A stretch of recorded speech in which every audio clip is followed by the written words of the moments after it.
Good morning. This is Cindy. Welcome to my channel and to Fabulous Friday, when you never know what you might be getting.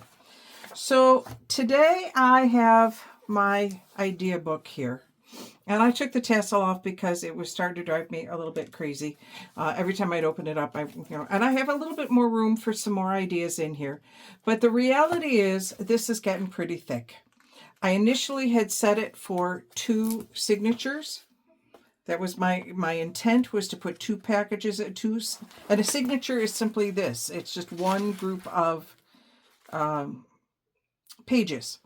And you can see that mine's getting a little bit, it needs to be tightened up. And I got the papers out. I was going to add another signature to it, and then realized I just don't have the room in here. It's already pretty chunky, and it has room to get a little chunkier, but not a whole lot more room. So what I need is another idea book. So this is a Christian worship and praise book that was old and falling apart.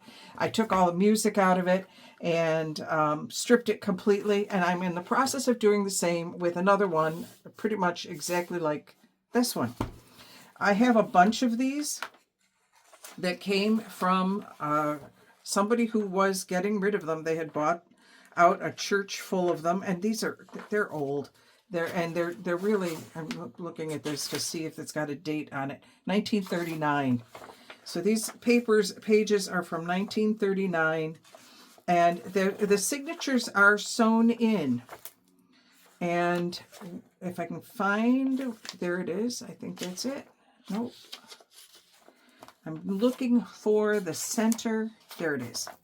What's nice about this particular book is that they've used a blue thread in the middle, which is helpful because it will help me find where the stitches are. So I'm going through and I am simply taking apart this book, and I thought I would stop for a minute and turn on my camera and show you how to take apart a book. If it's a book that has sewn in signatures, which this one is. And so all you got to do is find where the center of the signature is. And these are not, I'm right at the edge of the book, so this is, I'll show you an easier one to do in a minute. They're not all this hard, honest. This is just a hard one. I'm trying not to rip the pages. That's why I might just go ahead and rip that page, because I cannot get that down there. There it goes. Nope. Come on. There we go.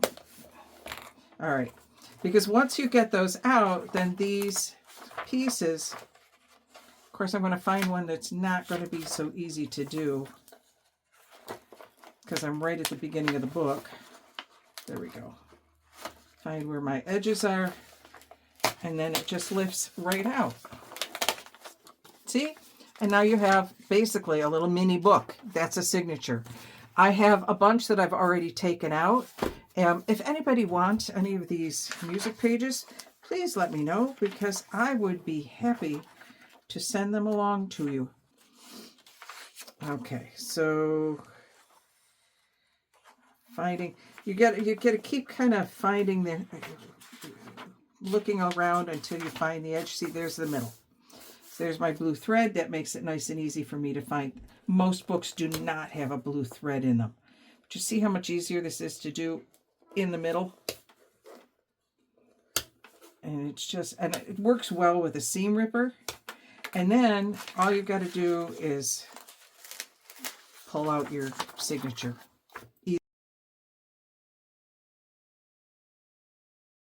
Okay, I pulled my shade down so that I don't have so much light all over this. I now need to make the spine that goes in here, and I'm going to use 2 layers of a cereal box glued together. And then let me grab my clamps.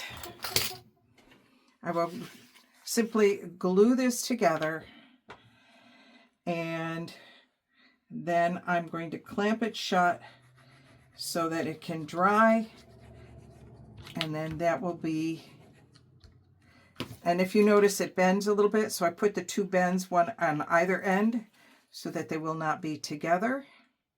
This is 1.5 inches wide. I want to clamp it so that it will dry together.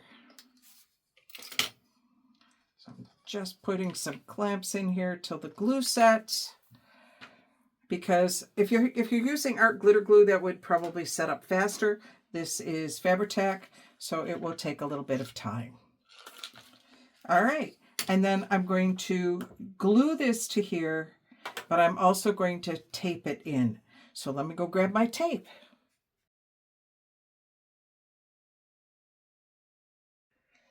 Okay, I found a nice piece of lace that's dried, and I'm going to let that sit over there. I found a nice piece of lace that I like for this, and I'm going to put the lace on before I put anything further in, because I want to make sure that it tucks up underneath.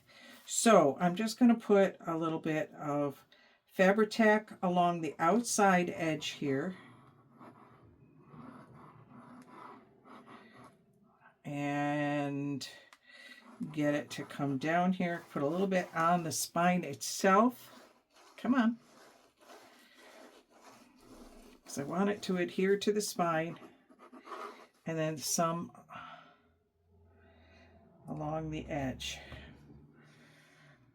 on the back.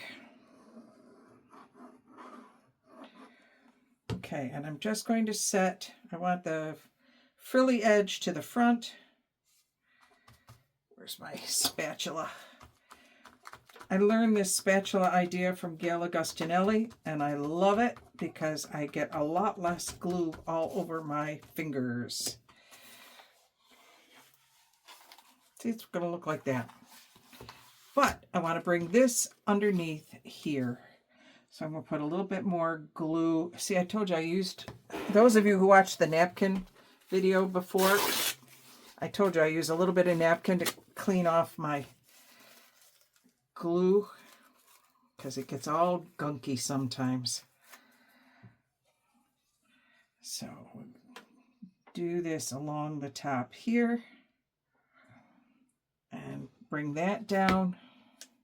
Grab my spatula. Just fold that down.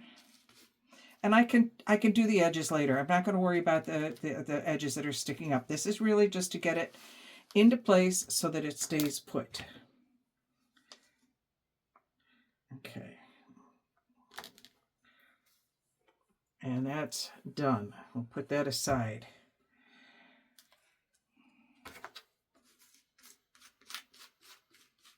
That also does a nice job of smoothing out the glue.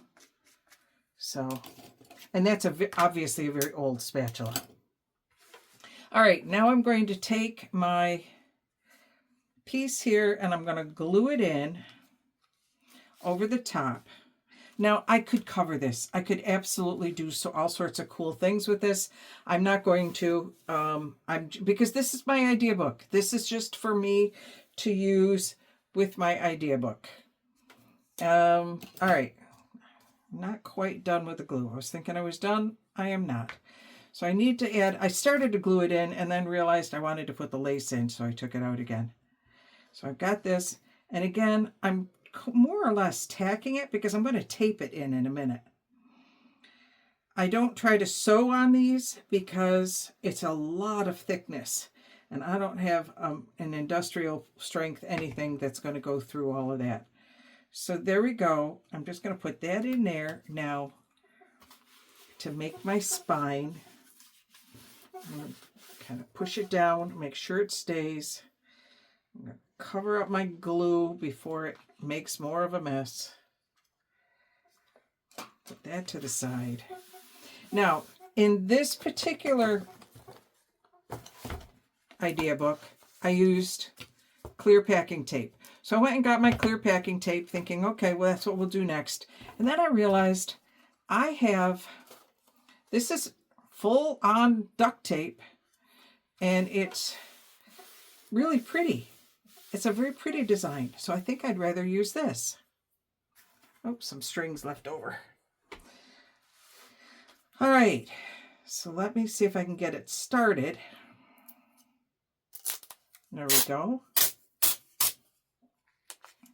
And I'm going to put a piece of duct tape here, going up to hold that in. Grab my scissors. And cut along the top. Oh, maybe. There we go.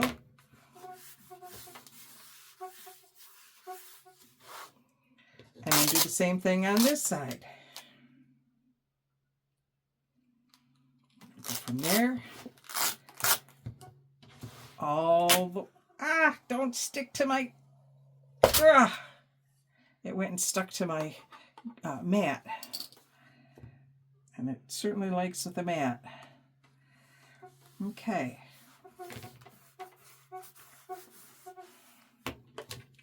And then I'm going to cut it again.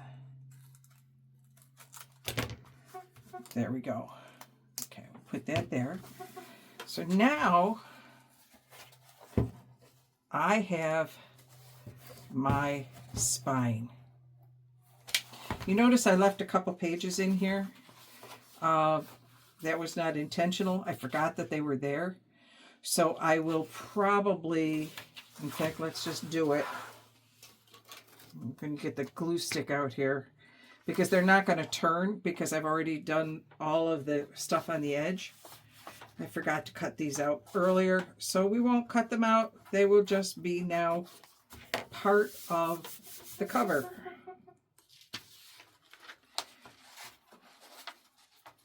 Just a part of the cover. And if anybody wants to know how old this is, they will be able to see the copyright date of 1939. No mistakes, just opportunities. Okay, I am going to get my fabric scissors out for this part because I do want to cut. I've got a little bit of extra lace hanging out over here that I really don't need. And it's just going to end up getting in my way and bothering me. So I'm just going to cut it off, trim it. Done. Now, do we throw these pieces of lace away? Of course not. We will find they will go in as trim somewhere else at some other point. All right, so there, I now have my cover badly done here. I want to make sure that that comes all the way over. There we go. Now, and I can throw a little glue in there when I'm ready. Not quite ready for that yet. All right, I have to put my hole in my top and my bottom. And I'm not going to do that on camera because I have to really think my way through the whole thing every time anyway. So I'm going to put my holes in and I will be back. Ha ha ha, I did it. I had to use a hammer. I have a 2x4. I'll throw those on the floor because I don't need them anymore. I have my setting tools and grommets, and I put in grommets. This is only the second time I've done it. I put this one in upside down. I put this one in right side up because I did, obviously that was my first one. But you can see I have grommets now into my journal. I am so proud of myself. I cannot believe these aren't, I thought that these were going to be a very difficult thing to learn how to use. And I watched several videos on how to use the setters in order to do it. And it's really not that hard. It's noisy. It does make a lot of noise as you're banging along to get it done, but it's not that hard. So, and my husband had gotten me these grommets, and the difference between a grommet and an eyelet. A grommet has two sides to it. There's two pieces. There's a separate ring, and then there's the top ring. And then an eyelet doesn't have that extra ring. It just is a hole. These are eyelets. You can see it has the ring on the one side, but when you look at it on the inside, there's no separate ring. I wanted the extra ring because I don't trust these on something this thick. They haven't fallen out yet, but that doesn't mean they won't. So, yeah, And this was my first attempt at putting in a grommet, and that was a long time ago, and I didn't know what I was doing, and I screwed it up. So my pieces are in, my grommets are in. I'm going to take this now. This is just a little bit of elastic. I'm still using, I like the elastic, even though that one just needs to be tightened. I like the elastic because it is, I can add pages to it as I wish to. So let me pull that out. I'm trying to do this without taking the whole thing apart, and I might not be able to. Okay, let me get my length of elastic and I'll be right back.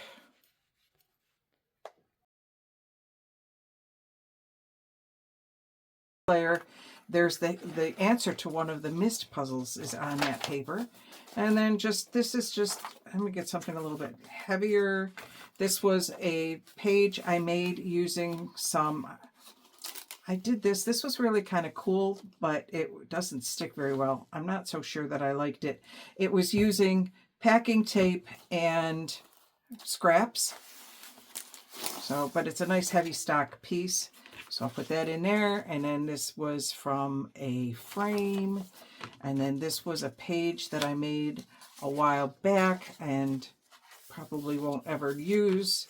And then here's a piece of cardstock in a color I don't really like. And then I'm just going to slide them up in here. See, that tightens up so I don't have to worry too much about it. And my pages are a little bit bigger than my book, or my piece. But there we go. I now have an idea book ready to go to add in more ideas. Shall we put something in here? Let me clean this mess up and let's put something into the new idea book. Okay, I've cleaned up. I've gotten my journal pieces ready. These are a couple of pockets that I have made. I will include the links down below to where these were made so that you can see them. But I never put one into my journal. So I'm going to go ahead and close this one up entirely on the back. I don't have to, but I'm going to, because it's a fairly decent size or decent weight of pocket, but book paper, but it's not as strong as I perhaps might like it to be for a separate pocket. So we're going to put that here. And you can see that here you have a pocket here and a pocket here with a couple of things in it. I don't know if I'll keep both things in there because, you know, I use these things a lot. So we'll keep that one out. We'll put it in a different one. And then I just decorated that one up a little bit with butterflies. So there we have a 2 pocket. It probably could be another pocket, but I just closed it off. It is what it is. Okay, this one I am going to close off this way. I'm coming back on camera here, and I'm just putting a little bit of glue here and here to close that piece down. And then I'm going to add a little glue here and here. This was a pocket that I started before and just never finished. So we just finished that off. I didn't finish it because I didn't like it. You know, when you don't like something, you don't like something. And then we're going to put here. Do I want to do, yeah, I think I just want to go around the edges here. So I'm going to come around the edge here and across the bottom. Looks like the top is not.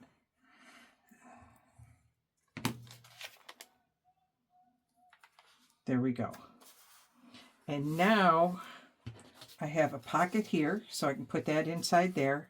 And I have a pocket, hang on, got another piece of paper here, in the back for here.